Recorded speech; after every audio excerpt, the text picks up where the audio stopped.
Pour le groupe radical républicain, démocrate et progressiste, la parole est à Monsieur Roger Gérard Schwarzenberg.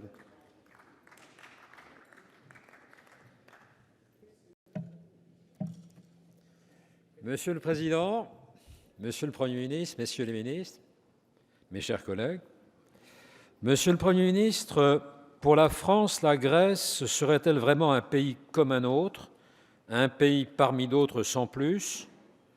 Beaucoup nous indiquent le contraire, la statue d'Athéna près de la façade du Palais Bourbon, ou ici encore, dans cet hémicycle, la tapisserie inspirée de Raphaël qui évoque Platon et Aristote. L'Europe doit beaucoup à la Grèce, une civilisation, une culture, l'apprentissage de la démocratie. Si l'Europe veut bien se rappeler qu'elle n'est pas seulement un marché commun ou une union monétaire, si elle veut bien se rappeler qu'elle est d'abord un système de valeurs, alors elle ne peut concevoir d'évincer la Grèce de la zone euro. Par ailleurs, l'Europe pourrait aussi se remémorer la Seconde Guerre mondiale, les années 40 et l'extrême courage de la résistance grecque face à l'offensive mussolinienne, puis nazie. On dira cela est bien loin du temps présent, c'est vrai, et de l'action d'Alexis Tsipras, certes. Et sur l'actuel Premier ministre grec, l'on peut porter des appréciations diverses, les unes critiques, les autres positives. Critique d'abord. Est-il normal de faire des promesses très excessives en campagne électorale pour accéder plus facilement au pouvoir? Ça ne se ferait pas ailleurs, en effet. Est-il normal de déclencher un référendum sans avertir ses partenaires les plus proches? Est-il normal de ne guère évoquer certaines dérives du système grec, comme le niveau très élevé des dépenses militaires, 4% du PIB, comme la large exonération fiscale de l'Église orthodoxe ou comme celle des armateurs, sachant que ces exonérations retentissent négativement sur l'imposition des classes populaires et moyennes? Mais d'un autre côté, il faut aussi reconnaître bien sûr des mérites à M. Tsipras, et d'abord la qualité de démagogue, bien sûr au sens étymologique du terme, celui qui enseigne le peuple, informer directement ses concitoyens, organiser une consultation référendaire, faire que le peuple décide par lui-même de son avenir, cela s'appelle au fond la démocratie. Cette attitude contraste avec celle d'autres dirigeants qui se défient du référendum, cet instrument de démocratie directe qui permet au peuple d'exercer lui-même sa souveraineté, en principe. Car parfois, si le résultat n'est pas celui escompté ou espéré, on parvient à ne pas en tenir compte. On l'a vu avec notre référendum du 29 mai 2005, qui portait sur le traité constitutionnel européen. 55% des votants refusent de l'approuver, peu importe. 3 ans après, en 2008, le contenu de ce texte est malgré tout imposé aux Français sans consultation nouvelle par le traité de Lisbonne. Ce déni du suffrage universel n'est pas particulièrement convenable. La désaffection croissante des Français pour les institutions européennes tient sans doute à ce que l'Union européenne décide souvent sans respecter leur volonté, en provoquant par là une certaine rupture, une certaine fracture entre le peuple et les notables qui entendraient décider à sa place. Face au référendum grec, plusieurs pays européens ont réagi avec fermeté ou inflexibilité. L'Allemagne d'abord, championne de l'orthodoxie budgétaire et du néolibéralisme.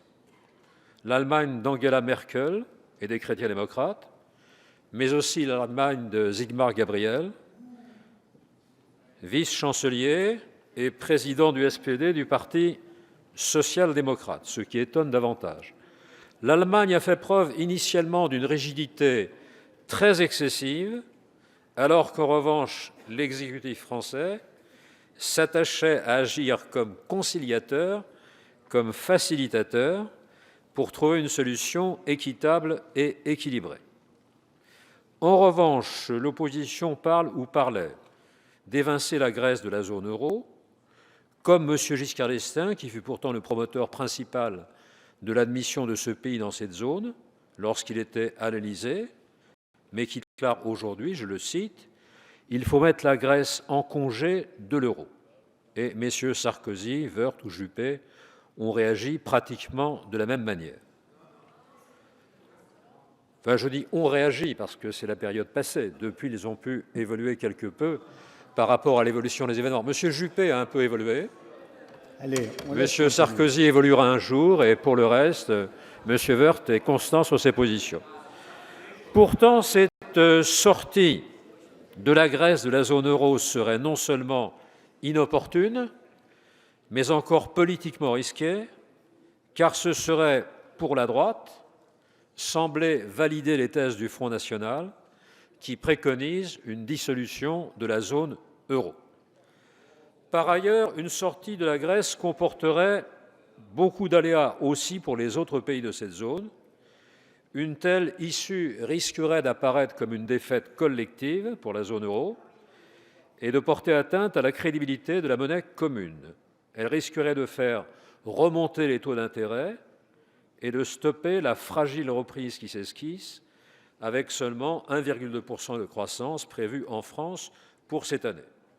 Il faut empêcher la zone euro et plus largement l'Union européenne de se défaire, de se déconstruire.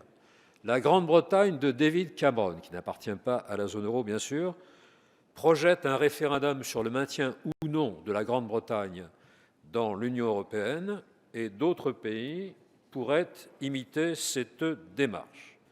Enfin, au plan géostratégique, la Grèce, comme l'a dit le Premier ministre, est la frontière de l'Europe, en tout cas face à la Turquie, particulièrement imprévisible sous la conduite autoritaire de M. Erdogan, dont l'islamisme modéré évolue de plus en plus vers un islamisme intransigeant, au détriment de la laïcité instaurée autrefois par Kemal Atatürk.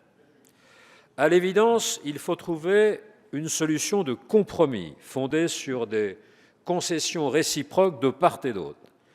Cette solution requiert à la fois responsabilité et solidarité. D'une part, responsabilité du gouvernement grec qui doit présenter des propositions concrètes et réalistes et qui a commencé, le rappelle le Premier ministre, de le faire aujourd'hui. Des propositions comportant notamment des réformes de structure avec une fiscalité plus équitable, avec la mise en place d'un appareil d'État plus moderne. À cet égard, il est regrettable tout de même qu'hier soir, à Bruxelles, au sommet de la zone euro, puisque c'était le sommet, le gouvernement grec n'ait pas, il y a quelques heures, présenté alors de propositions qui fussent plus nouvelles ou plus précises.